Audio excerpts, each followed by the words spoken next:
Kent Spitfires will surely miss out on this season's knockout stages of the NatWest T20 Blast after they went down to the competition's favourites, the Essex Eagles, by 63 runs in Colchester. Rob Key fielded after winning the toss and then watched his bowlers reduce the Eagles to 2 for 2 after the first 7 balls of the match. Mark Pettini edged the second ball of the game from Darren Stevens to James Treadwell, before Jesse Ryder chased Mitch Claydon's first delivery and nicked behind to Sam Billings. Tom Wesley got an extraordinary innings going in the 4th over by picking up this delivery from Claydon and depositing it over the mid-wicket boundary.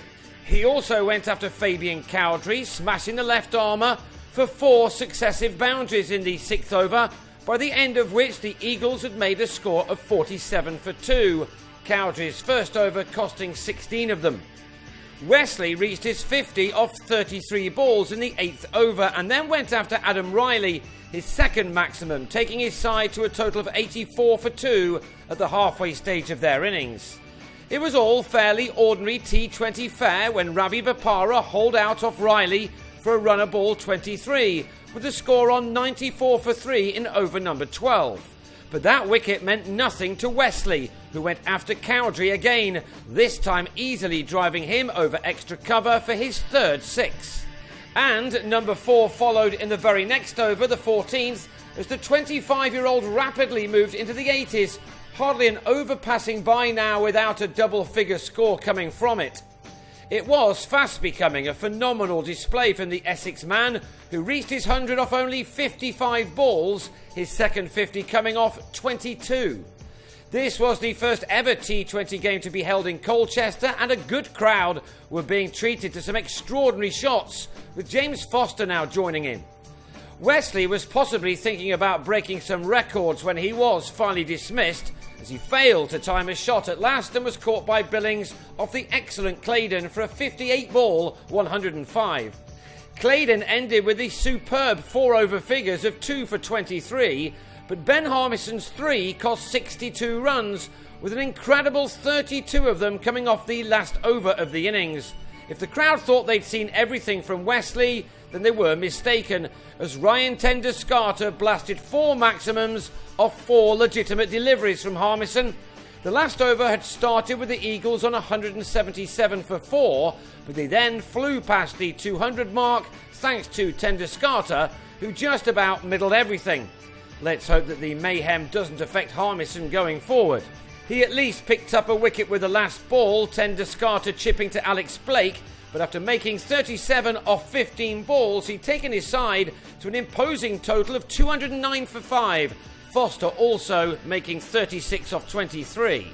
The Spitfires responded with Daniel Bell-Drummond hitting the first ball of the reply for 4, but then edging Graham Napier behind to the second. Key was then bowled by Matt Salisbury at the start of the 3rd over to leave with his side on 15 for 2. That became 17 for 3 4 balls later, as Cowdrey helped a delivery from Salisbury to Napier at short fine leg to go for a single. But Blake hadn't given up the game, knowing that Essex had hardly made a good start to their innings either.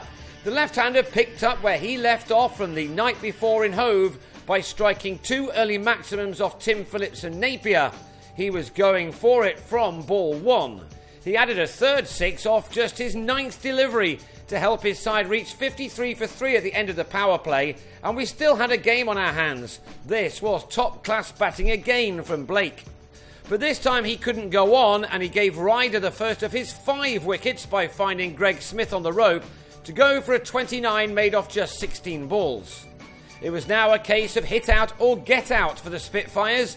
Stevens whacked 2 4s and this 6 off 3 balls from Phillips, only to go next ball when he picked out Ben Folkes, a wicket which left Kent on 90 for 5 after 10 overs, needing another 120 from the last 10. Naturally, more wickets were going to fall in the pursuit of that, and Sam Northeast was the next to go after making 41 off 32, Foster with a simple stumping off Phillips.